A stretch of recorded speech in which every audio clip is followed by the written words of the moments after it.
This week's tip of the week, we're going to look at firm and bare lies. Now the weather's got a little bit hot recently, the fairways have dried out, you're going to find yourself with some firm conditions underneath the golf ball and maybe even some bare patches where they've not received any water. So how do we play the shot? Now most people from this kind of lie are going to say, well, we need to get under the golf ball and help the ball into the air.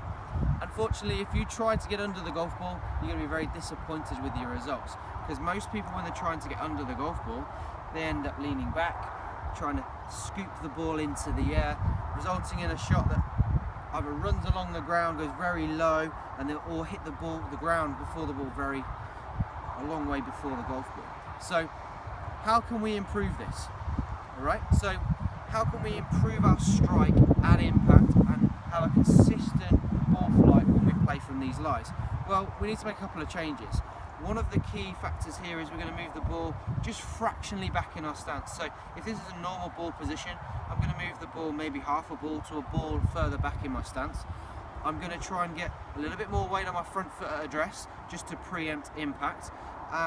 When we strike the golf ball, we're going to very much try and swing down and through the golf ball, so that we're trying to contact the ground after the ball, trying to brush the ground after the golf ball. So how can we also guarantee that we hit the ball solidly every time? We need to swing within ourselves. We need to swing a kind of 80% power so that we can strike the golf ball. Another way that would help this is, if you're playing from a fairway bunker, this would be very relevant for what you're trying to do. We're trying to swing within ourselves, we're trying to guarantee our strike, which is also really, really important in a fairway bunker. So let me demonstrate how to play the shot. This is my normal stance. I'm going to move the ball slightly back in my stance. I'm going to put a little bit more weight on my front foot, and from here I'm very much trying to strike the ball down and through the golf ball and strike the ground after the ball.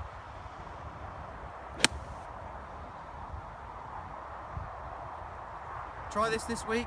You'll start to strike the ball consistently, get a little bit of stop on the green from the ball, running up the grooves. I'm sure this will help your game.